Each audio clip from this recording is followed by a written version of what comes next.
liwe ya Jani essaye de se passer. Donc, dès tout ça, tout ça, là. Mais avec la réflexion, Jani a confié bis totikali. Est-ce que Jani le cas qui n'a ma bé ou bien n'a le qui Jani ma bé? Jani tout ça n'est pas relation madame. On s'est parlé. Ande ko benga ngai et puis to no sola mingi. Sirvi na ye to zanga ba problème de to abatu. Ande o pesa ba problème na ye nga beno pesa ba problème na in tito e numéro a passer ba problème ta ko fiba. To ko lo ba mingi te po e bikaka. Mais sous ba recépelati. Biso to tika na bon moi. To ka stelle liweza pour ba to ba kufi. Te. Liweza pour liweza ne pour na biso to tika na bon moi. Traitement oya zinginalisi. Eh. Mais dans ça nazomona déjà que nous pona na solution. Na biki déjà. Au monde déjà boto tatonaka. Na ba ko départ to komana bato automédication. Biso boto mi comment ba docteur banzoto na biso. To soki muto beti o te ofeza ka début malaria. Soki ki kanga atolele ki mabe o te ofeza ka début boy. Ozo moi. Oh to ça ba humain. Nzamba pesi bato mayele. Oyo baza apropos soki oyo ki passe boye. Faut que nous recouter na mutu ki ngaka. Le quoi docteur azali. Quand bimsaki c'est to étudier en nzete. D'accord.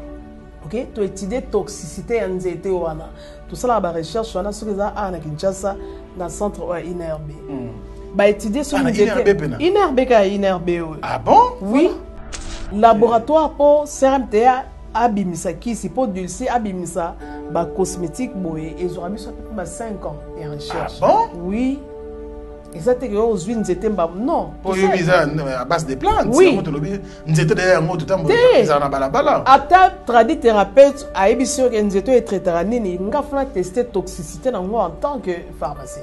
O yebite que laboratoire mais médecine et c'est l'émission solution ou de kala. Solution. Ignorant. C'est là ça. Omoni oyo.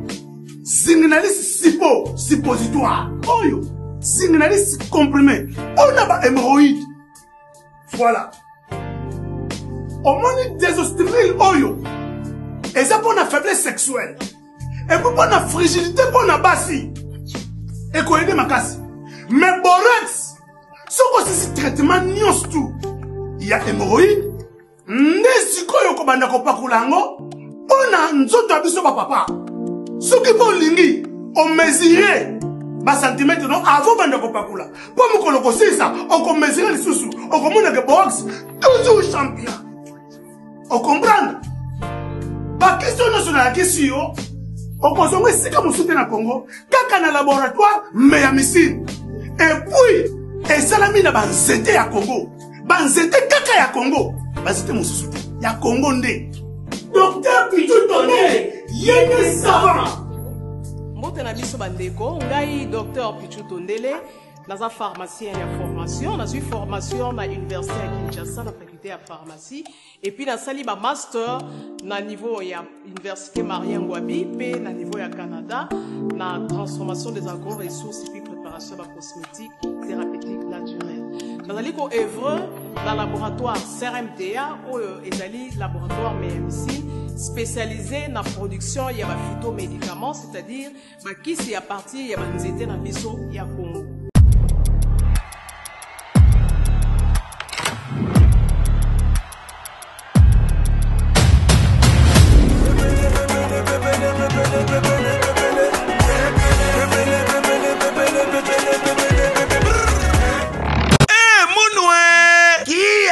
Bandule kozonga te chez Djonga 3 azongeli base na ye na Paris oyo yesika bozalaki kolia komela pe koyoka ndule na niveau ya 2 fois te boyebake bilenge zongi na Paris na niveau ya kosakana te chez Djonga 3 awa chaque week-end bilenge zongi ya ndule à partir ya le 17 février 2023 ouverture officielle ya bandule bokozwa chaque vendredi Suzuki Luzubu 4x4 grands chanteurs de mon pays à partir ya 20h 20h jusqu'à l'aube. Pe samedi, bokozwa CNN Alligator na baninga tout awa bokosepela joli kitoko. À partir ya 20h jusqu'à l'aube. Pe dimanche sombele suka bisanga bokozwa Nokolias, Emile alias de Mingongo, la voix qui cloche et longo na wenge pusana tovanda en matinée live. Oyo ekobanda à partir à 18h tina minuit. Kasi tunanga inini kaka soki Emile asilesi mbala moko night club to boîte efungwami à partir ya minuit ti ba 5h avec DJ Bobo oyo akosepelisa bino na bandule pe na ambiance ya kitoko. Malolo. Oui frère, Babi Tchonga. La Congolia. Futur. Hein? Nous te reçons la 50 boîtes. La Katakin, c'est Tchongaske. Chez Djonga Twanga Nantaba, ezwami na adresse Oyo, Noisy les Sec, na sima McDonald, numéro 25, chemin de Grou, 93 130, Ozamo Bimba. Chez Djonga Twanga Nantaba, Yangonde zali mo boko ya ambiance na kati ya Paris, pe na France mo Bimba.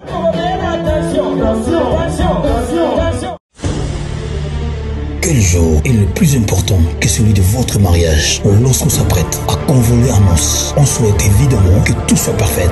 L'idéal pour cet événement, un jour mémorial, c'est donc de faire appel à un décorateur et service traiteur événementiel, Lisa Décor et Lisa Traiteur, qui créera une ambiance unique au plus près de vos désirs. Dès l'organisation du plan de la salle, en passant par le choix des couleurs, des buffets et des matières, Lisa Décor et Lisa Traiteur vont s'entrer à décliner l'ambiance et le goût que vous aurez choisi jusqu'à la moindre détail, et tout dans le respect de vos goûts et de votre budget.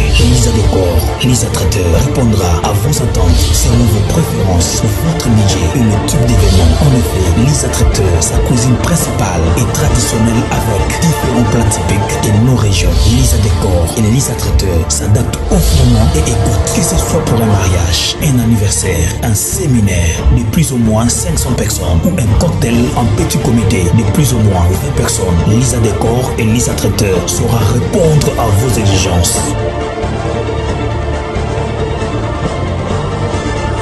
Pour nous contacter, email mignon.yahoo.fr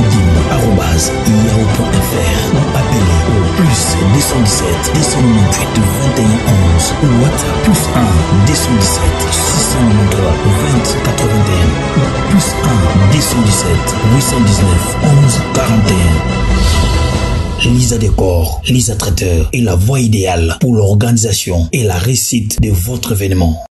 Bana Guine, Bana Dar es Salaam, Bana Poto, Bana Mokil Mobimba, Cité FC Moko, Afrique Info avec Frank Stemai, Yandankala, Twende. X-Bass, Marandura.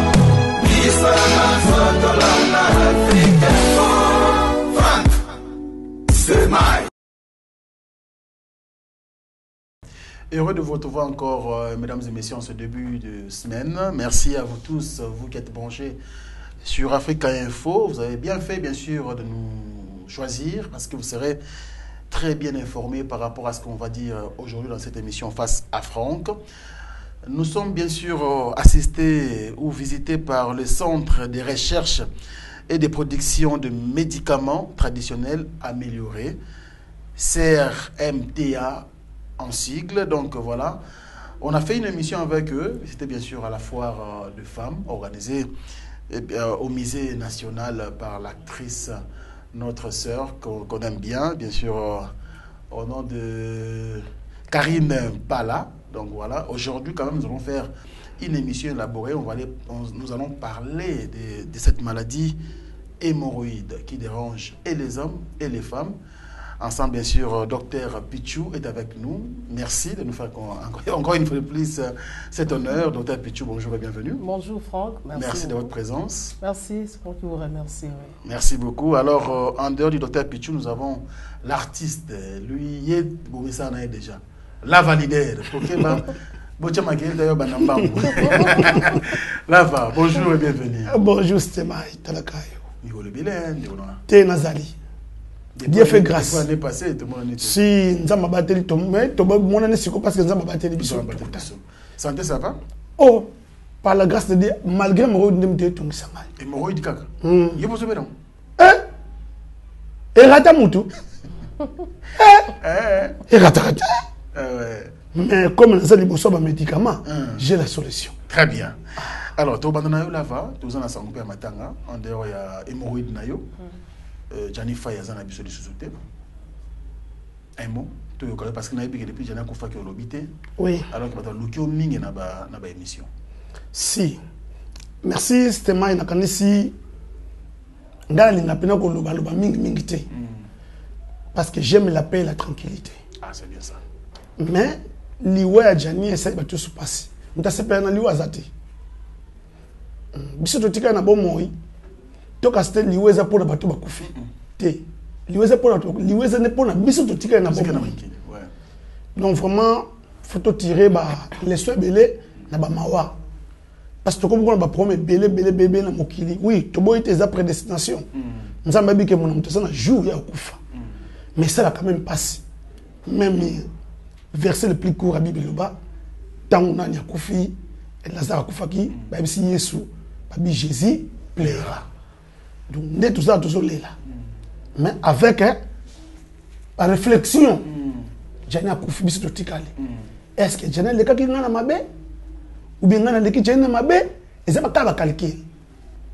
Mais tous on kimia parce que les wazanzi la mutunios. Il y a mutunios encore le mercredi. Oui. Na ebi koza informé, na moni président Sami Mokili au travail n'est pas na bambula na bambula. Si.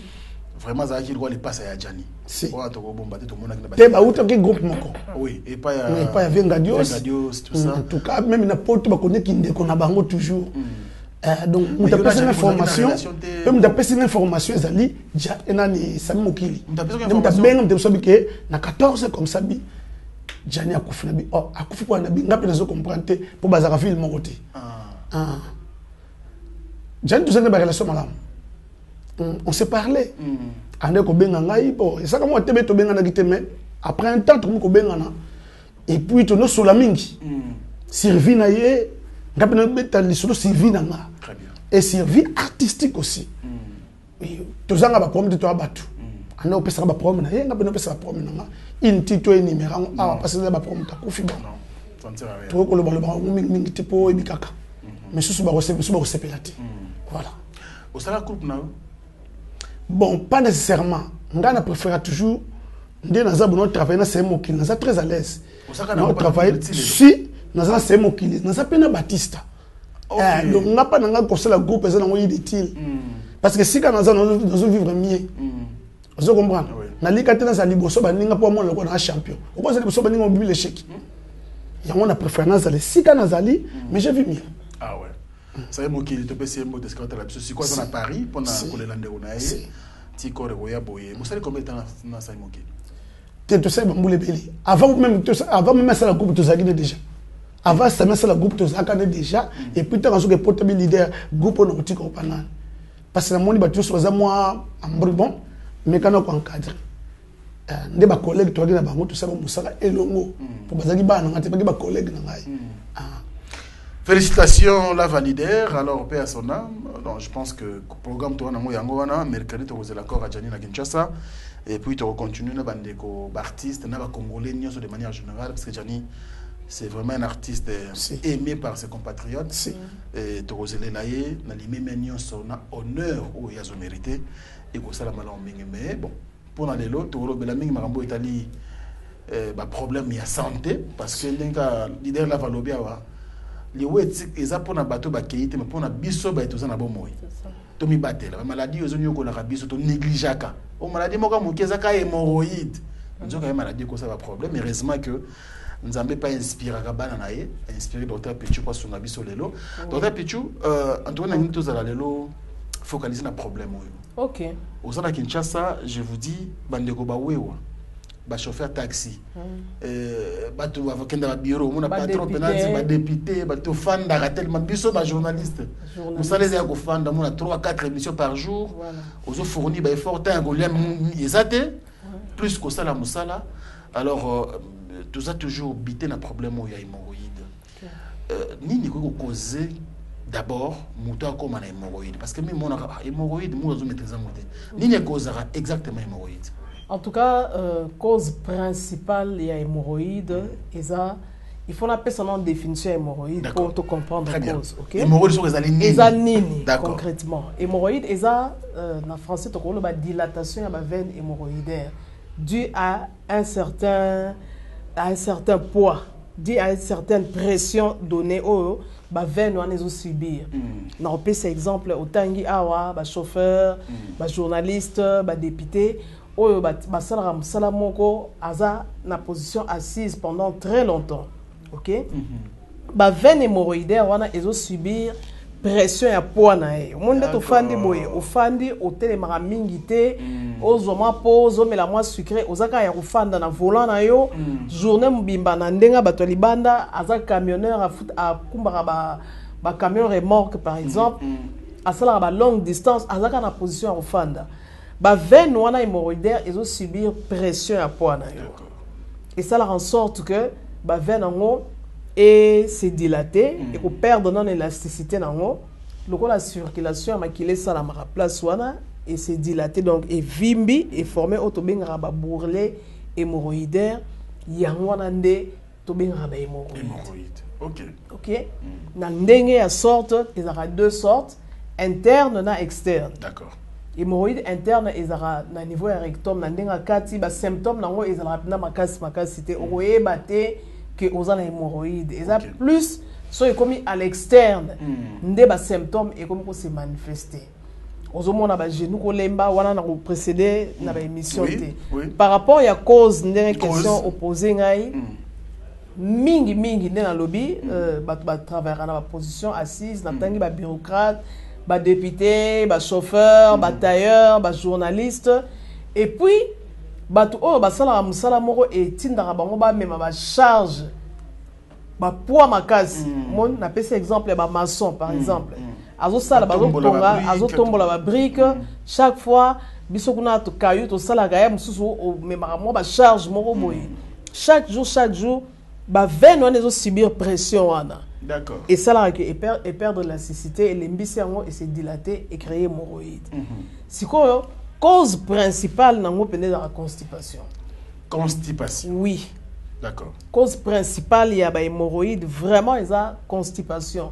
Ce que l'air ba biloko ils ont l'habitude de la fruiter dans le baba. Ko le ba fruiter ba congolais tout ont l'habitude de le fruiter ndunda mingi te mingi za cuisse de poulet moi ba cotis moi ba nini à l'air à légumes te à l'air à fruiter tous na des fois on appelle on met la maille mingi te. Omoni on l'air à mingi am sous semoule car fufua semoule tout le temps et qu'on crée ba constipation. D'accord. Et constipation à l'air au sala et ben ça là que l'air OK à sel par exemple aux forcer que ça à sel wana peut écrire ba problème à hémorroïde makasi. D'accord. Par rapport à cause il faut répondre à la question. Alors to qu'est-ce qu'on a ba symptômes? Oui. To ba ndeni que sikoyo na comme une hémorroïde. En tout cas na ba symptômes le plus courant hein. Na otanga premièrement constipation déjà. Oui. Constipation aux autres à sel mais peut-être sel et rubimaka muke aux a tendance d'être que aussi ce que ça sort bimi d'être aux ongalisous très bien. Premier signe. Deuxième signe démangeaison zo comme kusa dans tout anus. Ba mukusa mo eza que so zo tambole o sengo penda o se mobiliser pour o maîtriser mo mukusa wana. Troisième signe, ozo ka ba brûlure na niveau ya anus. So ozo tambolo yo ki net mo moto moko boye na niveau anus. Mususu et ça la rappelle enflure et bimisi mo protubérance et vimbi o to benga musomba. Donc et vimbi pende ça ndete bimi boye ba musomba lo ba eza intestin te. Eza ka veine wana se dilater nde elembi et bimi externe. Externe, hémorroïde externe na niveau wana. Signe msuni na kotanga anorexie. D'accord. L'air au copine hémorroïde, oza constipé, au bando banga kolia. OK, ozo banga kolia po soko le constipation et utinda yo. OK les toilettes ozo ke ko forcer, l'air ozo forcer wana ba signe auto mona susu ba sel na ozo bimana makila ba saignement. Mususu pe pa bana mbali ezarake à côté toilette penda makile zo bima lokwa moi ça zo régler. Et ça va signe hémorroïde. D'accord. Signe mususu soko telemi ozoka ba genou ndete zo lenga on dirait courir les que na makolo. Mususu ba monara obona na plante de pied azoka chaleur makasi. Et on dirait moto pende zo bimona sa makolo. et bah signe hémorroïde monsieur ça na ndeti estomac ozo estomac passe d'accord que ozo ka ndeti ba bouffa chaleur ndeti moto moko boya makasi et bah signe hémorroïde ba monsieur betsa ba on peut muto. Ah ouais. Donc parmi ba signes on a to tangi soki muto a repérer pendant 2 ou 3 signes il faut se soigner makasi pour ba conséquences za moins ebele. D'accord. Oui. Alors, est-ce que les symptômes et se manifestent et pas à mobali kaka to et pas à moi CP? Oui, et pas moi si peu ba symptômes na se manifestent et pas basi mingi et ba sécrétion ba mucus. Omoni azo sura fandi a régler na été mais au mona a bébé lamba parce que ba mucus soit dans le quoi milieu mais zo bi mona ndé asima. Et puis pas basi li susu a romona ka combien ndeti a fungwami quoi parce que ba veine hémorroïdaire ils ont na relation moko na ndenga ya kibomwasi na ndenga ya kibomwasi na ndenga liboso so ba veine wana hémorroïdaire et c'est dilaté moi relâchement ya ba veine on est perdre la cité na influence ya rappel na ndenga kibomwasi omona akomi polele moi ça za ndetoloba akomi mai aza subiente wana za ba signe pas moi si. Dans ma conséquence, se reposer question de nous répondre. Oui, justement, on a profité, mais leader lava, il y a aux an hémorroïdes, au canisi, to au monici ni moko parmi les symptômes au docteur Atania. Au même temps, le docteur a bandi autant de symptômes, ndé na eko comprendre que nous avons hémorroïdes, parce que dans les règles, il y a des canisi. D'accord. Au moment où on a le corps estomac sali moto muto beti bon pour nous on a dit ah estomac ça n'a pas ça mais tant que docteur a lobby ndene ko comprendre ah na kata symptôme deuxième hémorroïde mais avant le bas de l'hémorroïde donc l'occasion te na loba ko na makanisi pour nous demander ko monela et mo ko mukolo ko mo douleur et mo zo ko ko so mo ndenge nini mo ce que tant docteur a pesi ba détail na comprendre kata ba détail na za naza donc estomac mon ndeti ah est-ce que na liaki essaye de point ah muto beti on va nto mela kisi pour muto beti ah ouais ozo comment takala ko comment ba automédication donc ba tu ba comment on appelle docteur Dikambo mais docteur Dikambo la valobi leader ya mukongo katana parce que bato rendre net na biso na kila en tout cas si na liboso ta mona ya wana mukongo katana pe doso ozo tambola oki pe non ba kati yo beli si il faut tellement il faut vraiment au télément on les a signé moi ya makasi so comme na niveau na c'est que hémorroïde no pende comme makasi comme mukongo katana wana bon il faut tika na position moko soit ce qui ongunzami par exemple pour se relever au moins on dit bah quand tu peux donc il faut oser moins temps oser nga mususu ka fandi pour atteler mana kiti on dit bah coller na kiti et ça signe pe hémorroïde makasi au fandi boye ozo ko télématé quoi pour téléma il faut soit au simbino ba genou na yo ti au télémisiko bien et ça bah signe alors hémorroïde oui ils en ont mais bon na négligé par exemple. Conséquence na ngweza lini na traiter ngote hémorroïde et aussi la paix yango moko te il faut traiter ngo kaka d'accord et puis bato ebele o bazu ba problème so na lobi neti et pas bana mibali non to bana bana mibali eza que et peut ça rendre ba problème ya sexuel OK a comme na problème na abstinence sexuelle donc à manifester soit éjaculation précoce soit dysfonctionnement érectile soit à perdre envie wana ya perte ya libido soit à manifester oligospermie, azospermie, mingi eyaka l'air au remarqué ba si nous on a ozo négligé. Olozo qui so na traitement landité. Ya wezo lia opé malembe si so comme na niveau wana en tout cas c'est que hémorroïde comme na niveau mo et pas mibale. Et pas basi na lobaki et bepsi au moins si na yo. Okomi mai yo moko komi frigide. Ozo mona intérêt wana souter ko sangana na mobali parce que ozo tiré par na yote d'accord donc orgasme et y a raté parce que déjà ba muscle na vaginal ils ont relâché ba miki sona des zo belé et baby sinon yo ki bo moi na yo ozo sangana mobali tendance ezaka que moko opokati nano abima nano opangusi oza vraiment un inconfort total wana pas basi ba conséquence donc sur conséquence pendant komi hémorroïde comme makasi ba conséquence de la bien.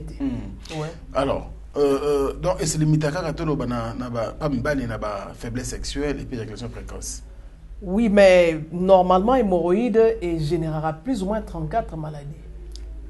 34 maladies hémorroïdes. Si on soigne, on te néglige, mais le problème est bien. Ah bon? Oui, oui. Il est karaté qui est nango. Hémorroïde c'est là. Bon, il faut soigner en cas. Si on soigne, on te donne aux obos colango. Et aux beaux maillots à petit feu. Non. Oui. Et aux beaux maillots à petit, il faut aux oies charge nango. C'est très important. Il y a un moni naïra kala. Koko na biso bazaki soko a remarquer même ba miki pe ba bela hémorroïde hein. Ba oui. Ah, ils ont acheté hein. Te signe pas bana soki omoni mwana soka le asisi ko lire tout de suite à na toilette et ça signe hémorroïde. Ah. Soka le kaka ndena zo sisa ko lire to pendant que zo lire mba mo pour sa toilette et pas bana signe mwana. Oui, il faut soigner en faut la parce que wana soki azokola na ngo c'est très dangereux. Ah ouais, d'accord. Oui. Alors toi qui est-ce qu'on a traitement? Oui. Parce que le lobby soit en tout cas tu connais besoin d'un docteur. Ah, tu es bien que qui tout passé biso na kini oh malaria. Oui. Et beteli mutu oyo ezokabwana et betaka côté mo. Le tu bien mutu betaka. Oh malaria oyo côté boy donc ça dit que tu comment ba docteur. OK. Alors traitement nini ya solo ou yozaka mutu azu traitement na ye azongi ndenga zalaki avant. En tout cas, dans le centre na biso laboratoire CRMTA, tu peux faire un traitement na kisi oyo zingenalis comprimé excusez na memi en côté zingenalis sipo oyo pour na bato bazana problème hémorroïde. D'accord. Zingenalis comprimé na pommade Diazolex. D'accord. OK, suppositoire oyo abanda kobaka. On les a traitement dans de manière générale. Oui. Si muto hémorroïde et roumeli, à mon avis, il y a plus ou moins 4 mois matin, na problème hémorroïde, a reçu 6 boîtes de zingenalis support. 6. Wow. L'air a bandit traitement, peut-être la première ou deuxième boîte, soit avec des symptômes autotangi, à mon avis, disparaître déjà. Mais à 4 traitements, et grâce à continuer le traitement ti na suka 6 boîtes de zingenalis support oyo na 4 boîtes de zingenalis comprimé et puis pommade Diazolex aux antidouleurs a reçu mon sombe bimaki a reçu pommade mwanda mba pakole yango na ciment et permettre ba veine wana et reprendre l'élasticité nango sur la douleur na mukongo a pakoli pommade Diazolex antidouleur ceux qui par contre hémorroïde et PC ba faiblesse sexuelle. OK, na traitement na to bakisaka diazostimule. D'accord. Diazostimule peut arrozoango ce que ou meli penza que a manifester soit éjaculation précoce, dysfonctionnement érectile, to à perdre totalement libido nae arrozo 6 boîtes de diazostimule wana parce que ça traitement. Encore. Oui. Les traitements mora la nango pendant plus ou moins 4 semaines. Wow. Parce que au banda ba ki seront nyoso mbala mora au bandi ko baka, au bandi ko sela diazostimule. Et puis, vitamine E, l'air zingenalis support sili, jusqu'aux doses d'entretien de zingenalis comprimé. Tongo pourquoi? Même si on a un problème, tongo pourquoi? Même douleur, pas du tout. Avantage à kiss nabiso, effet secondaire dérangeant, ils ont raté. Zingenalis, effet secondaire, ils ont stimulation appétit. Dans le bail, bateau, les hémorroïdes, perdra pas appétit, manifestera anorexie parmi les signes natangaki. L'air bandit traitement na yana zingenalis support. En tout cas, appétit na yeko zonga. Mususu pe l'air aux anorexiques et au cause amaigrissement au konda. Mususu l'air bandi ko l'air appétit zongi au mon appel nous autres on ifungwani bien.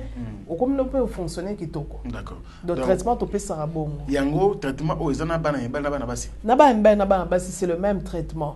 Bana mikende to kitsara moi dose muke mais sinon c'est le même traitement. Ceux qui par contre eza bana o bazana moins de 12 ans na préparer la bango zingenalis il y a sirop. D'accord. Voilà eza a été mais tout ça la plus pour la bana ceux hémorroïdes peut se manifester tout ça il y a sirop dose eza okita moi muke. Alors après traitement et au senga zongela yo ou bien OK, après oui, après traitement tout ça là 2 semaines après faire un traitement. D'accord. Au bengi biso, tout ça l'évaluation. Yende mtowe biso que en tout cas traitement na lundi na yo qui n'a promis bien. Atiki na mais to conseillera après même 3 mois, somba même 2 boîtes na zingalis support aux doses d'entretien. Parce que au changer mon salaté, le même cause produisent les mêmes effets. Oui. conseiller pe na bandeko basala sport mingi sport ça nous même marche à pied ça peut que sport OK pour permettre peu ba muscle wana et ça quand même bien donc après traitement na 2 semaines après biso feedback en tout cas traitement na lundi na moni OK asuki ne wana 3 mois ou 4 mois après à cause de 2 boîtes na ya sali dose d'entretien et puis c'est bon en tout cas bando za sous déranger mingi té. D'accord. Alors, et là, est-ce que la bière est cause râpée hémorroïde? Non, bon, alcool. Non, faut départ. Alcool, par contre, excès et alcool, et ça m'a bien pour la santé parce que tout excès nuit. À ta maille, sur le mélange en excès et au saluka m'a bien dans tout. Donc, alcool, on a pexi batuba mais la masangate, mais bon, mélange de façon modérée. Parce que sur le mélange on peut excès et au cause même pas hémorroïde mais maladie mususu et au cause sur le mélange alcool mingi au déranger foie na yo à la longue on manifester cirrhose de foie par exemple. Donc alcool de façon modérée oui mais sur comme excès et ça quand même bien pour la santé là. Mais rien à voir avec hémorroïde. Rien à voir avec hémorroïde. Rien à voir. La validée. Oui. Je connais le docteur bien. Oui. Très bien. Au sein le traitement. Traitement oya zinginalisi. Mais ndé naza nazomona déjà que nous pona na solution déjà. Na biki déjà. Au monde déjà boto tatonaka. Na ba ko départ to koma na bato automédication. Biso boto mi koma ba docteur ba nzoto na biso. To soki muto beti o te ofeza ka début malaria. Soki ki kanga mi atolele ki mabe o te ofeza ka début boy. Ozo moi. Oh to ça ba humain. Nzamba pesi bato mayele oyo baza apropos soki oyoki pasi boye faut que nous kokutana mutu kinga le quoi docteur azali docteur tana zo mona yende to ko sala o bengaka diagnostic voilà na le soté papa ba examen to sali yo to monique eza boye tala ki se bongi nango ezali oyo ndo aussi traitement approprié très bien obiki na yo mais ça te que non au vin à bar, aux hommes là, au moni. Moutoumou a les canabas à poussière. Docteur DJ. Bien, docteur Nani. Azul les canabas. Au moni, oh, oh, Sami Sango, au Tchena Masanga, au Meli Papa, c'est fini. Yango soumer, tout ça, on met la bière. Aux hommes la maladie. Vert naïe. Oui. Échanger couleur. Azul banzete. Et comme il blé boitré. Azul 3 bouchons à poussière. Oh là. À verser na kati donc. Vert comme rouge bordeaux. Et comme rouge bordeaux. Ma bé, ma casse. Parce que ba plante wana au salé là. On y bien roté. Bon, y peut-être moto azoté kango aibi que nzete o ça sera malade. Mais là sangisi na o. Biso excusez avant to bimsakisi to étudier na nzete. D'accord. OK, to étudier toxicité en nzete wana. Tout ça là ba recherche wana sur ça na Kinshasa na centre INRB. Ba étudier sur INRB. Ah bon? Oui. OK. Wana avant au banda recherche na yo. OK. INRB a ça ba étude pour atteindre la toxicité à plante wana. Ba mboka musu ba vega donc ba boma susu ba souris à laboratoire té ba za ba méthode musu ba saelaka mais na mboka na biso tout ça na ba souris à laboratoire ba ozo même sans souris ba koti ba on a étude car pour ba tester toxicité en nzete wana. D'accord. Omoni ba juste sans souris mususu ba pesi ba ndeti étalon ba rolo ba ndeti ba sans souris mususu ba pesi ba mai. Sans souris mususu ba pesi ba nzete wana ba diluer peut-être na mai na dose moko boy. Ba comme observer ba na étude wana peut-être ceux qui 70 souris ndeti 70 souris ba kufi. Ba melaki nzete wana. Ba déclarer plante wana qui est toxique. Donc on sait la qui cité. Laboratoire pour CRMTA abimisa kisi pour dulci abimisa ba cosmétique boy et aura mis à peu près 5 ans en recherche. Ah bon? Oui. Et ça te que aux huiles n'étaient pas non. Pour yo visa à base de plantes. Oui. N'étaient derrière moi tout temps ça na balabala. Ata tradi thérapeute a ébissé que n'étais être traité nini ngafuna tester toxicité dans moi en tant que pharmacien. D'accord. Ce qui na monique est toxique né to bandi ko ça ba étude mususu pour to bimisa kisi. Mais là yo ozui nzete oyo ozui oyo kuno ozui osangisi 7 nzete na bien déjà eza alcool eza en kati malt eza en kati ba mélange déjà eza en kati déjà les roses banzete wana mais ozo créer cocktail nini yo mo ozo mi boma air et changer déjà coloration wana il faut étiquer yo l'air au mélange na nzoto foi na yo et faire travailler foi na makasi ba rena yo yango tozo mona mingi bakaba il y a une insuffisance rénale et jeune a comme un problème d'insuffisance mela moi j'étais scandalisé na yoka musu bazora makila ya nia ou basangisi so ina biloko nini awa na kin pour epesa bango esprit nia ou so ndengeni c'est très grave donc na conseiller bande ko na biso bimela te après match non ou autrement triquer match na kin mabe au monde ba jeune boye a comme à un certain âge tous bakana trop biso to respecter la confidentialité à patient to ko tanga mkomba mutute mais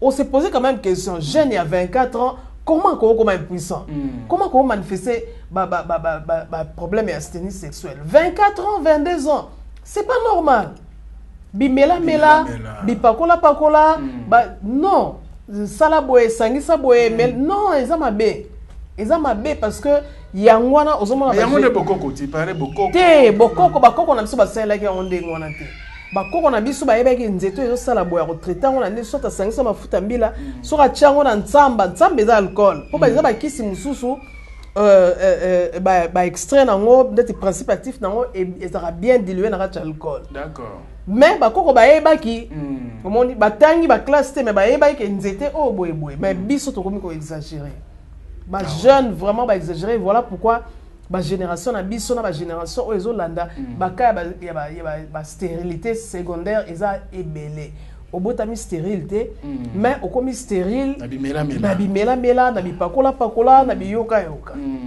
c'est ça alors tout ça attention na ba oui ba docteur oyo nzela parce que comme compliqué très compliqué ba bimaka na butu au moins tala mopiko biloko outi na ngala kamo c'est rebelle monsieur ya rouge monsieur ya chocolat kamo ka France magana 16h 17h na kamo rango parce que to problème à corona ezala ya ba docteur on a ne tout monde ba consulter tout ça un problème sérieux ya corona à travers le monde ba docteur on se bakinde ouais au cause na savoir peut-être aux qui pas qu'on a mis Alexei Bino 2 c'était nazara contre ba tradithérapeute pour koko na biso oyo apesi biso ba nzete to sali presque ba kisignos a tradithérapeute mais zana confiance ya kisi ozomela déjà eba tokisele o kisi par exemple atokisi yango na conditionnel voilà batie na bidon conservateur ezate bidon wana otia yango quelque part fermentation et salami et c'est bon ti déjà ba microbe déjà avant kisi avant que to mela ngo déjà yango mona ba kisi ba bidon so fungoli boy pouf gaz et bimi soki ndeni parce que fermentation et salami batanga wiso no 15 litres mais là on malé mais au comment la tangawisi chaque jour et ça m'a bé OK parce que on irrité estomac na yo parce que on a un problème et belé à santé tangawisi faut mélanger de façon modérée au comment mélanger 2 fois la semaine 3 fois la semaine mais pas chaque jour déjà on a un problème gastrique ah ouais oui tangawisi et ça quand tangawisi c'était babilo ba 5 wana chabo ya che azoluka ke akoma super mais non et puis sur ba chelo ba plante aphrodisiaque par exemple na kacha basanga aux force moro au salindeti otobenga priapisme que au continue érection zo kitali souté ah ouais donc au tikalinde e bomaka oui oui e bomaka otikali ndengwana makasi ndengwana ti pendant un temps ata okuta na mwasi érection kita te mabe esenga siko fo ba kata on ndenga traditionnel ba kata banzolo ko po babakila parce que ba verge na yo ça eza pomper makasi otikali tande ndengwana e babenga o priapisme ça tue e bomaka ba thérapeute ebele ba bomi batuna baka wana ya priapisme donc nzete eza mabete mais il faut que bandeli ko sala utilisation des problèmes mais maman o eza nini kasi to faut au moins on a mis oyo eza plante babenga fourgère oui eza plante babenga fourgère eza rapé na traité maladie mo ebele yango l'air na exposer ba produit langa na tchara symbole ya fourgère wana ebimara soit ko bima yango boye to ba pemela ba mai musu ezara plante parasite pe ibimaka na banzeta mbila oyo babenga en fourgère eza ba vertu belé ah ouais plante nzamba pambola biso na babiloko eza vraiment important. Alors la validé vous savez victime ya ba automédication na ba bar au vendre boy après tournage mutu esui bon tout zo mon pépé allez bande ko baye la validé yo za leader donc tala kaka ko take esprit to za mobali au bando bicha na verre. Bon, en tout cas,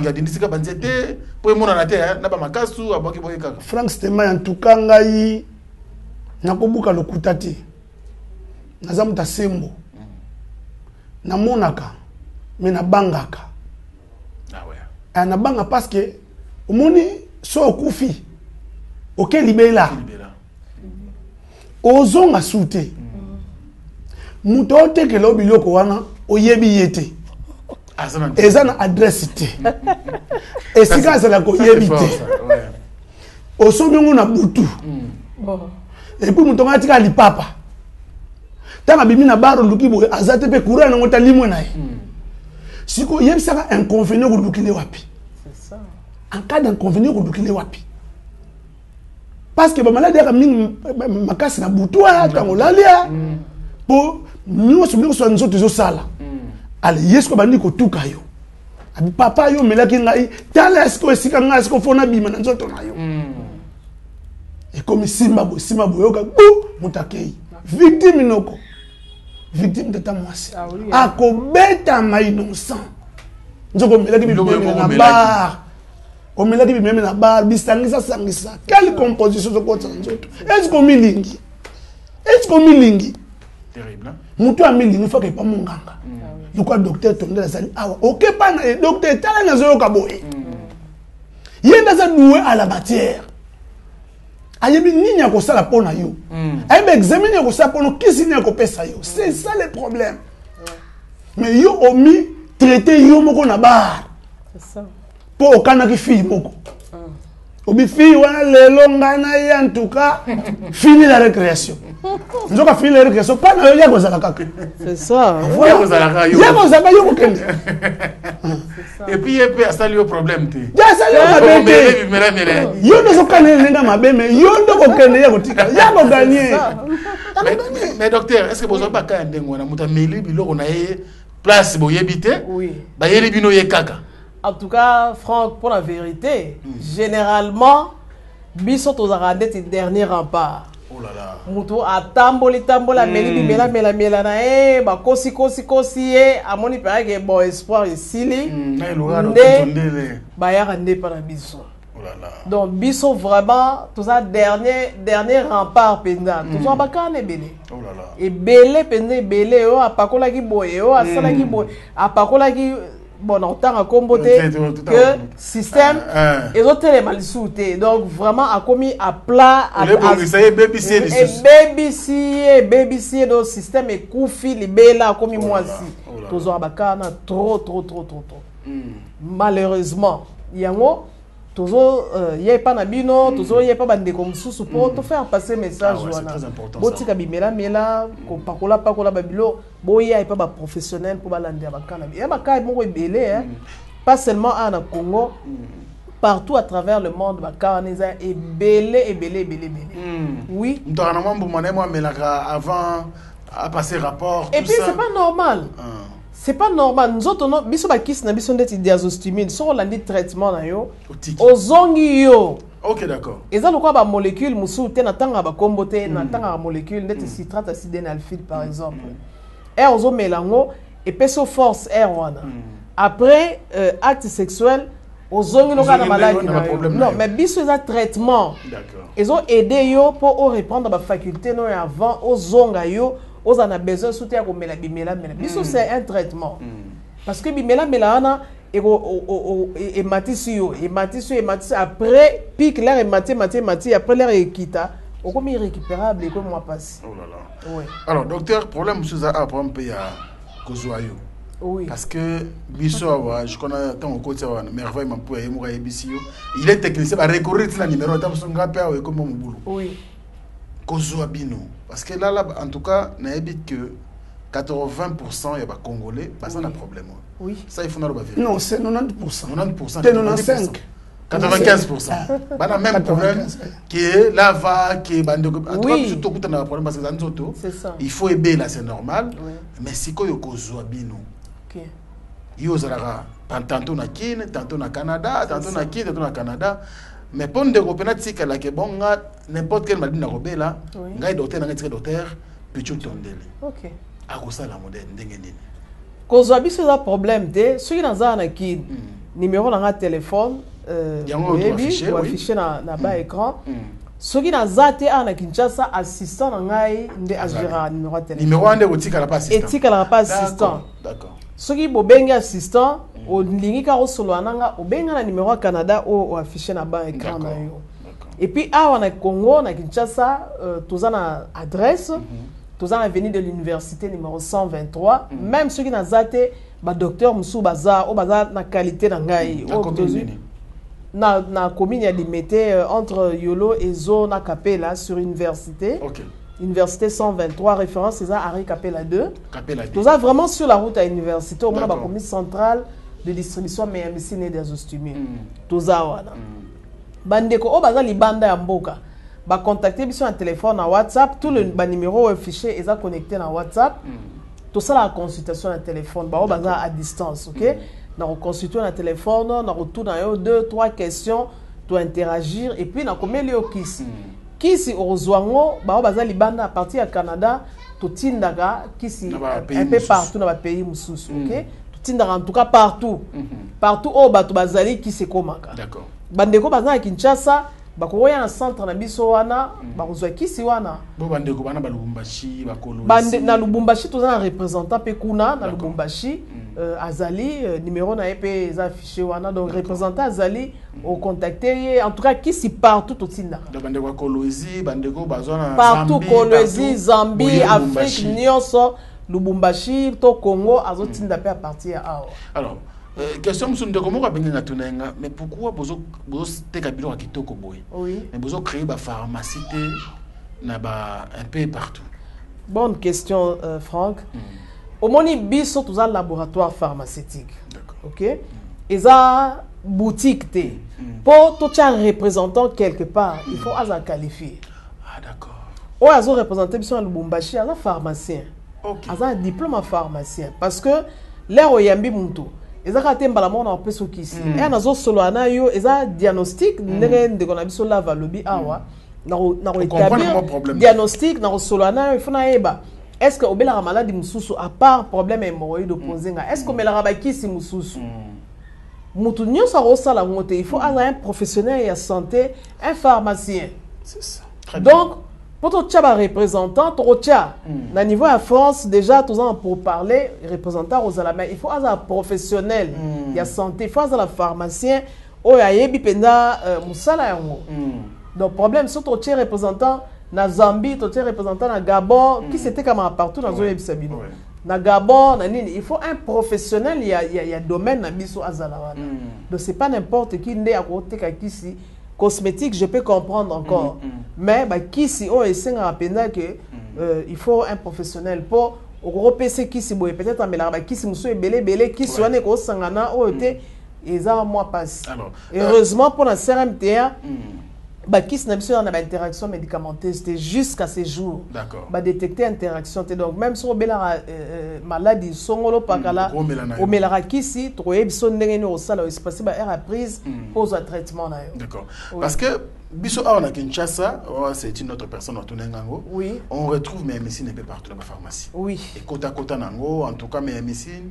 Oui. Pour yangonde comment le rôle lipa. Produit phare. Mais c'est que ba produit moussous. Oui. On a du mal à retrouver ça dans la pharmacie. En tout cas, on a ça exprès. En tout cas, c'est totality fin 2024. D'accord. Pourquoi? Parce que tu as besoin, il y a pour la patient à bison. Pharmacien, n'est pas tant que bison en classe, a responsable et produit depuis production, ti la consommation. D'accord.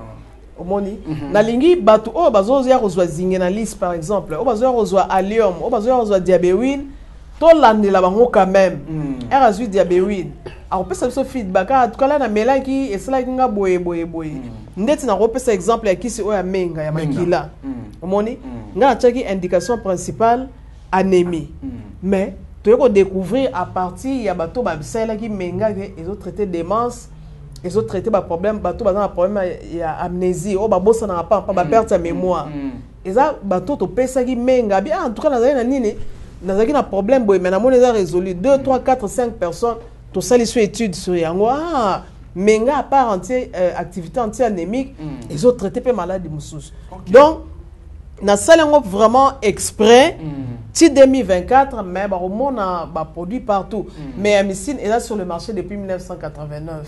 Ah bon? Oui. Mais Amycine pour la petite histoire ezaki sujet mémoire ya papa ya de fin papa na biso papa Tondele Diazolo sujet na mémoire qui nzete wana koko na biso za rosaela ngo ya yeko étudier ngo na université a sali sujet à mémoire na à défendre mémoire na abimi pharmacien à continuer ba étude ndao bibisa Amycine. C'est depuis 1989. Wow.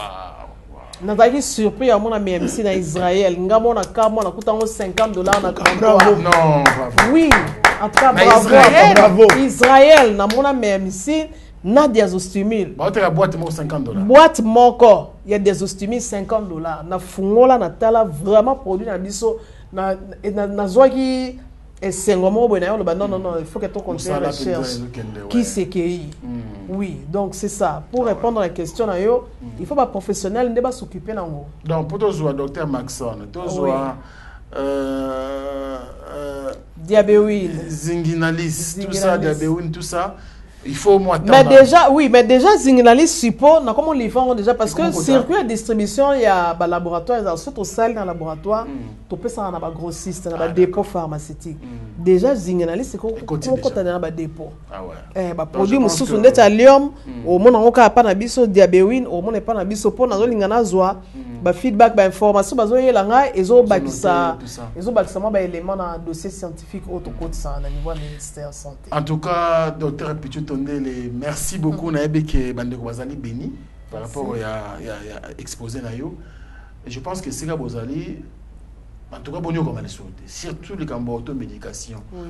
La validaire à l'obiangwa ou à totika aux omiboma à petit fait. C'est ça. Ce n'est pas bien. Donc, il y a awa, ils a cherté hein. T'es cherté. En tout cas, ils ont pris tout à permis de faire un laboratoire na télévision mais en tout cas ba produit ils ont cherté. Ils ont mutunyo sopenda ko somba à la litre. Mutunyo. Oui, ote oya batambongo te awa ezana no pona biso batozanga mbongo. Te. Na mutu ana mbongo sikonda ko somba wa grande quantité. Voilà. Mais biso nyonso on a possibilité ko somba kisi na. On somba kisi na. Ça les traitement na sans problème. Voilà. Ata bi 6 boîtes ko banga ngoti. Te ko banga. Eza mbongo muke 6 boîtes wana. C'est ça. Et ko aider yo ko sala malamu mingi pour éviter comme la bandité na balabala ce n'est pas bien. Voilà. Alors tout le monde va qui c'est pas qui peut avoir. Oui, donc dans le laboratoire tout seulement va qui c'est belé hein. Donc, tu as un docteur Maxon, dans le Bamium, justement, Bamium, Fibrome, Kobota, Abassi, tu as un crème Borex pour un système à papa, et ça a un moulaï, mounene, tu as un menga. Alors, tout ce qu'il y a un système à moulaï, mounene. Oui. Pour un temps ou pour toute la vie? Non, c'est pour toute la vie. Et puis, expressement, tu détermines un traitement qu'on souk à 4 pots, à moins que tu aies triché. Ah! Oui, parce que Patricia Bazali Peke. Si, Patricia Bazali. Patricia Bazali. Ok, nous sommes en déconangai, mais il y a un inconvénient. Il y a un babangate. Borex. Ce qui, par exemple. Oui. Bah, question peut y avoir caca. Nazoyoka. Hémorroïde, comment ça s'appelle système? Oui, hémorroïde, parmi les conséquences, Nabosani, système est kondaga. Ce qu'on remarque, le système c'est rétrécir, péné, kondi, c'est acide, oui, borex. Dans le traitement, on a tangi, on a sa crème borex. Et puis, crème borex, pour la bande on a un problème, il y a éjaculation précoce, on a un problème de dysfonctionnement érectile, à où mais la minité, dans le télément, crème borex et d'arabango peut maintenir l'érection pendant longtemps et puis à lutter contre l'éjaculation précoce. Donc, aux traitements otiques. Otiki, sans traitement Otiki. À chaque fois, exagérer tes pots. Franck, non, c'est l'euro moro. Bon, et vous scandalisez moi batou mingi. Canal vaginal, toujours parler science hein. Canal vaginal, il y a moi sinzambe ndenga saela ezaka 8 cm. Ce qui aza na canal vaginal moi ya mulai eleka 10 cm te. En tout cas wana eza nzambe ndenga sali. Bana mibali système na bango variera de 10 à 15. Ba ba exagérer en tout cas 18 mais ça ba kamoko rare. Eza na mboka moko ndet na Kenya par exemple bango déjà na âge ya muke ba pesa bana mo banzete moko boye azokola nango. Secret mususu na bandeko oyo bazo continuer ko bota soko boti mwana mbale moni ba biso ba parents na biso ba mama na biso bana mbaye bazolekisa bango ba slip oyo ezaki ekangi système bien mabe ba boti bana mbali sombela mwana mbali ba couper décalé oyo eza mwa munene tika système est respiré pour se développer bien parce que l'air ozo lata slip et serré makasi ils ont rétrécir en haut voilà et on se développer te yango mona bandeko ba sénégalais bazaka ba système penda ba kenyan c'est dû na ba biloko na bango ba liaka déjà dès le bas âge ti akoli. Mais na ndenge na ebiso explication canal vaginal variera de 8 à 10. Ce que olinga eza exagéré pour la c'est ça ouais. Eza perte. Perte. Ah ouais, merci docteur en tout cas. Eza non mais ozo sunga biso hein. C'est très important donc mais la crème. Ah, crème borex, oh désolé. Oh, ils ont même crème. Crème borex ne doit pas sunga biso. Ils ont un paquet. Oh, même crème oh yo, ils ont pour pas cocaine tout bolim ici. Même crème, ils ont traité ba plaie, il y a ba diabétique, ba maladie en PC, ba problème en peau, ba teinte tondante, oh ba ndeko ba zorango na si on se faire coiffer par exemple, il faut même ma tondeuse on a terre toujours et amour. Pour mingi ba teinte tondante on a ba salon de coiffure. Ata coiffeur a désinfecté tondeuse na mais et simbaraka bien te. Mutu so azaki na ngo ke ba katchope suki e ko contaminé. D'accord. On est tout traité ba on a même une crème. Crème borex ouais, il n'y a pas de problème. Il y a système. Alors, côté je dirais cosmétique. Côté cosmétique. Quelques explications pour ça bien. Côté cosmétique, tout ça d'ici au collagène, où il y a une bosse orange, ils ont traité le problème à tampon, sérum, savon, tampon, bandouta, brûlure, poche, salarabasi, ride, ils ont anti-âge, to bien en crème anti-âge pour les rajeunir, déco. Savon en haut, il y a tout ça à base de fruits. Et puis tout ça en crème d'ici réparatrice, où ils ont traité le problème, il y a peau, acné. Ils ont bon ça le posonga na ça elle d'ici ou ya bleu wana réparatrice savon nango eza go et ça la gommage pe na nzoto sérum nango eza à base acide hyaluronique et ça la botox ils ont rajeunir yo le poso tout ça na d'ici crème cheveux huile nango na shampoing pour un traitement sous qui est colle bien et puis tout ça na d'ici gel douche oyo tout ça la base à papaye ils ont ça la pe pour sokitoko tout ça na parfum on a sali na ba nzete peka na biso ya Congo. Oui, oyo ka solo nango. Ah bon? Tout ça là on a ba huile essentielle. Dilsi. Oui, pompe parfum. Ah ouais. Voilà. Donc ça ba huile essentielle. Comme particularité à parfum oyo et déstressant. Ah bon? Ba huile essentielle on a sali non seulement on a une sensation bien, il y a bonne odeur mais on a stressé et détendre et déstresser pour ba huile essentielle on a sali et jouer un rôle on a ba plante on a tout ça les. Ah ouais. Ouais, c'est ça. Mais à part ça la salle MDR merci. Tout ça la rappelle ba préparation to bien personnalisé, on t'a causé un problème hépatite A B C tout traiter yango. Oui, on t'a un problème maladie ndeti nzoko, maladie belé tout ça ba plante mbasu to traiter yango en tout cas ba maladie belé to soigner au niveau laboratoire. Wana ça la préparation moko personnalisée spéciale. Très bien. Ouais. Docteur, on a dit que tu as moi tamo mingi limbisa biso. Il a fallu to aider bande ko na mituno ba mituna qui na émission précédente. Ouais. Mais là en tout cas, tu remontes vraiment vers la fin. Ce que je peux vous conseiller c'est que n'hésitez pas. Sautez sur l'occasion pour solution à problème na yo ya santé. Ouais. D'autres les amoko, ceux qui ont fait pièce de rechange dans les alaratis. Que nos partis mo nzoto kufi boye o eloko boye. Donc, c'est le moment. Soigner yango plutôt zon andenge ezalaki avant, qui continue à beaucoup la maladie pour yango ememayo. Ce n'est pas intéressant. C'est important. Alors, là, comment on a notre bête, pour aussi ça. Oui. Docteur Maxon. Oui. Dans la première qui tombe complètement moi c'était pour na bande ko bana problème de fertilité. Oui. Parce qu'ils avaient cas aux Africains. Et belé. En tout cas, docteur Maxon, tous les gens qui ont un problème avec myome, fibrome, kyste ovarien, ils ont réchauffé utérus. Bonne question. Myome, babilo tozolia. Ah ouais. Cuisse de poulet. Oh là là. Badini. Kuna place baboko le yango. Batchaka ba hormone. Ba hormone on est salara que sosoto poulet akola mbang 2 semaines soso mba mo akola munene. Ah. Erio le yango lambi yango. Mais otumbi yango tokisa yango mususu ekufa e bien te. Ils ont interagir na ba hormone otozana wana nzoto. Yango wana tozo conseiller bandeko to boyite ke to lia ba cuisse de poulet mais bo sangsara na ba pondu bandunda ba fruits pour atténuer moi ba conséquences wana ba mindele pe bazana ba myome mais pas na bango eza développer pendante à cause na ba myome mais eza mike biso penda ba ka ba myome eza trop et yango na cause ba stérilité secondaire et belé myome fibrome yango na kara myome so ko munene fibrome ba kyste à niveau ovaire ba bilo tozolia en tout cas ba vivre frais to doser moi muke mingi légumes mingi poisson parce que eza vraiment ba ka moko ebele ba ka ba myome olingi misuni ya vite fait ça la bouillon bangu trop to que les tournages là facile et puis pas mibali on met à trois tableaux awa ba ka ba stérilité surtout ba fille oui ba fille lelo bazana le maman kalati ba fille lelo bali ko na vite fait ya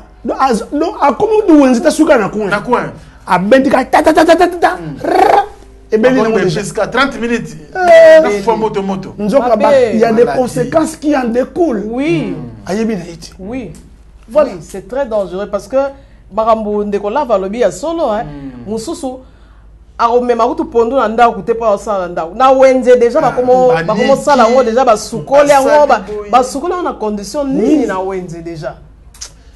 Donc baka ebela ba maladie tozo zwa eza quelque part biso bon peut-être. Alors pas mibali ngolo ba docteur tokata ke maloba. Et pas mibali mingi to remarquer ba problème de stérilité secondaire. Pas mibali. Ba biloko peut tozo liaka. Voilà pourquoi ngala conseiller mingi to liaka bio. Ba légumes ebele ba fruits ebele en tout cas to lia mingi bio ba poisson net ba wana kin tout ça chance wana et outi kinkole o les poisson na maman selo moi liboke journée leki oui mingi parce que ceux qui va vivre fait chaque jour en tout cas et puis ba maman ya o bazana bana ba jeune fille conseil pe na opesa déjà moi na l'air azokola ko même pas médecin batala ceux qui va déceler avant ba ko soigner et puis leki baka ba endométriose baka ba règles douloureuses et pas basi ça rappelle ba signe mais moi on n'est pas gynécologue batali so ba moni myome nini anandi traitement na et puis c'est bon docteur Maxon a zo traité pe ba problème ya ba dysménorrhée ba fille ba dans problème ba règles douloureuses ba fille ba dans problème ya endométriose ba fille eza que na jeunesse na bon tous encourageant on que asala ki ba avortement belé ba sinéché boti misisa sinéché misisa et boti na utérus na docteur Maxon a longola ba adhérence nyonso wana pour permettre à quoi causer parce que ça rappelle causer ba stérilité ba sinéché wana.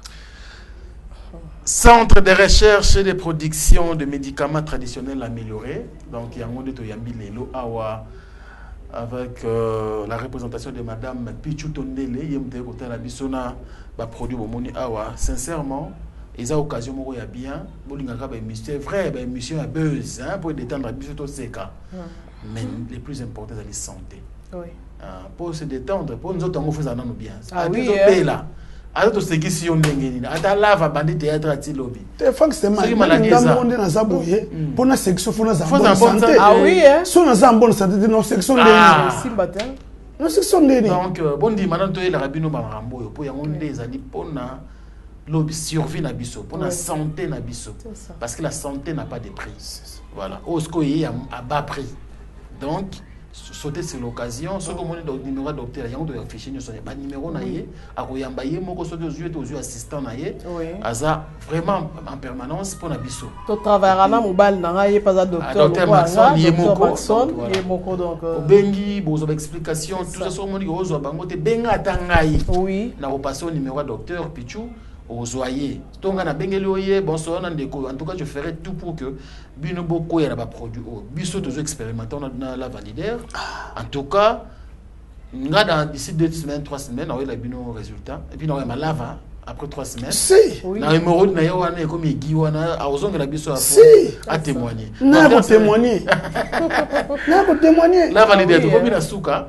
La fa to pesa docteur dernier message na zo ya yo. To suka na lo banene pour na lelo. Bon, en tout cas pour Nangaï, liloba malamu na kobisa bande kozali ba produit pour la santé. Très bien. En tout cas surtout fa des pour la santé. So santé te nga na yati. Na zo ebisa bande ko baza na babar. Bande ko maçon, bande ko député, bande ko ministre, bande ko nyonso to vanda ka mingi misala makasi. Batu bako saote po bakomi ebele na balabala. Omoka mutaso leka na katini musuleli nzanza tomate zwaka mai nzanza tomate atilio na kopo mela o 7 fois. Okufa 7 fois okufa une fois. Mutape apesi yo bidon 25 litres abi 5 litres semaine 5 litres semaine. Donc il faut éviter parce que ça a des conséquences ebele. Et ça a des répercussions ebele dans notre biso. Totika tata moi c'est kinya. Totika noko kimia, totika papa na mama kimia. Biso pour nous aller ba destructeur et banzoto na biso. Alors, porte moi fumwami, produit en numéro 1. So monnaie ça ne va pas, benga docteur pitu ton de la sali, au besoin d'explication pour que soit traitement approprié pour la maladie na yo et pour que soit guéri. C'est ça. Ko grand ndo kité. Merci. Donc voilà le bananga soukamwa. La validaire, merci beaucoup. Et ça plaisir pour nous partager notre plateau à l'élo. Alors, docteur Pichou, hémorroïde des alcool, nous avons bélaté, nous avons hémorroïde, nous avons dérangé à Mikolo. Mais nous bien, bien à l'obit, nous avons sans problème, nous avons qui pas ici là. C'est ça. Il y a un vendre des hémorroïdes. On va te vendre, on sait que ça c'est grave. Et ça dégâts, hémorroïdes, ça va dégâts dans le couple et belé. Hémorroïdes, ils ont bon mabala et belé, hémorroïdes, ils ont vraiment dégâts. Batumsu ba benga on a bengi maman ngai ba ba benga nga chambre na mola na salon malem na zo bima hémorroïde déjà vraiment il faut qu'on soit au sérieux toujours ça l'émission toujours c'est quand même la maladie moko mabe il faut qu'on lande la yango dès qu'on remarque ba symptômes vraiment faut lande la. Oui. C'est important aussi sinabiso bande ko bazolandi à travers le monde ngana olinga pena au fixer bango regard au yebisa bango ce qu'il faut faire pour que ba en contact na. En tout cas, bandeko oyo bazolanda biso à travers le monde, bo pesa biso confiance. Totangi ba classe moi ebele po to bimisa ba kisi oyo, eza ba kisi moko esungi pe bato ebele à travers le monde. Généralement bato ba référera toujours sur mutalandi traitement à référer muntu. Bo pesa biso confiance oyo a se retrouver dans ba problème o to lobeli awa a contacter biso à résoudre solution à problème na e. Et puis conseil à suka na opesa to manger bio, to lia bio, ba mboka nyonso partout ba congolais baza ba pondu ezanga raté, ba matembele ezanga raté, ba ndundu ezanga raté, to lia biloko ya mboka na biso, to lia poisson mingi ba fruits, to lia ebele même to lia ba fruits ebele et puis komela mai mingi. Na ba moi oyo ekomi ya excessive, na ba réchauffement climatique, il faut au moins 2 litres de mai par jour, au moins. Donc, comme la maille mingi pour la santé bien pour lobby on développer des hémorroïdes. Allez, merci beaucoup mesdames et messieurs. Nous vous remercions parce que vous pensez que vous êtes vous êtes vraiment précieux. Mais vous dites qu'il y a un conseil à docteur Pichou Tondele. Je pense que au père de tenter.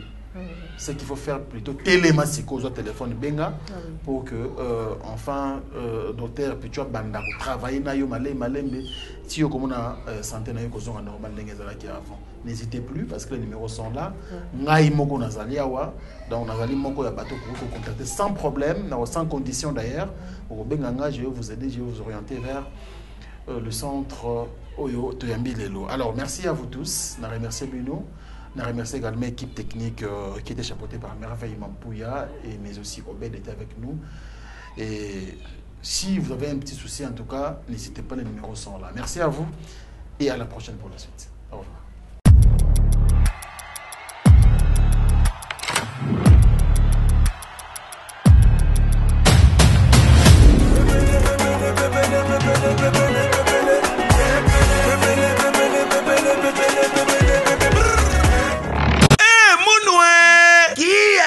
Bandule kozonga te chez Djonga 3 azongeli base na ye na Paris oyo yesika bozalaki kolia komela pe koyoka ntule na niveau ya 2 fois te boyebake bilenge zongi na Paris na niveau ya kosakana te chez Djonga 3 awa chaque week-end bilenge zongi ya ndule à partir ya le 17 février 2023 ouverture officielle ya bandule bokozwa chaque vendredi Suzuki Luzubu 4x4 grands chanteurs de mon pays à partir ya 20h jusqu'à l'aube. Pe samedi, bokozwa CNN Alligator na baninga tout awa boko sepela joli kitoko. À partir ya 20h jusqu'à l'aube. Pe dimanche sombele souka bisanga. Bokozwa Nokolias, Emile alias de Mingongo, la voix qui cloche et longo na wenge. Poussana tovanda en matinée live. Oyo ekobanda à partir à 18h tina minuit. Kasi tunanga inini. Kaka ceux qui aimaient la CDC. Mbala moko night club to boîte et fungwami à partir ya minuit.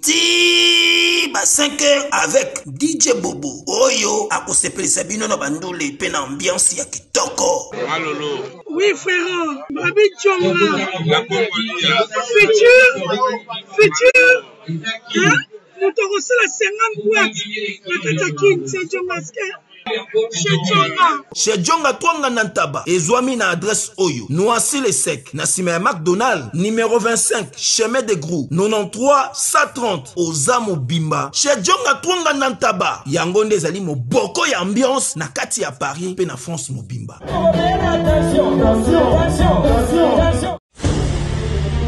Quel jour est le plus important que celui de votre mariage? Lorsqu'on s'apprête à convoler en noces, on souhaite évidemment que tout soit parfait. L'idéal pour cet événement, un jour mémorial, c'est donc de faire appel à un décorateur et service traiteur événementiel, Lisa Décor et Lisa Traiteur, qui créera une ambiance unique au plus près de vos désirs. Dès l'organisation du plan de la salle, en passant par le choix des couleurs, des buffets et des matières, Lisa Décor et Lisa Traiteur vont s'entrer à décliner l'ambiance et le goût que vous aurez choisi jusqu'à la moindre détail, et tout dans le respect de vos goûts et de votre budget. Lisa Décor, Lisa Traiteur répondra à vos attentes selon vos préférences, votre budget et le type d'événement. En effet, Lisa Traiteur, sa cuisine principale est traditionnelle avec différents plats typiques de nos régions. Lisa Décor et Lisa Traiteur s'adaptent au format et écoutent, que ce soit pour un mariage, un anniversaire, un séminaire de plus ou moins 500 personnes ou un cocktail en petit comité de plus ou moins 20 personnes. Lisa Décor et Lisa Traiteur saura répondre à vos exigences.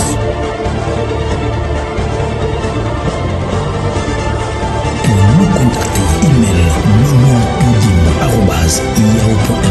ou appelez au plus 217 298 21 11 ou WhatsApp plus 1 217 693 20 81 ou plus 1 217 819 11 41.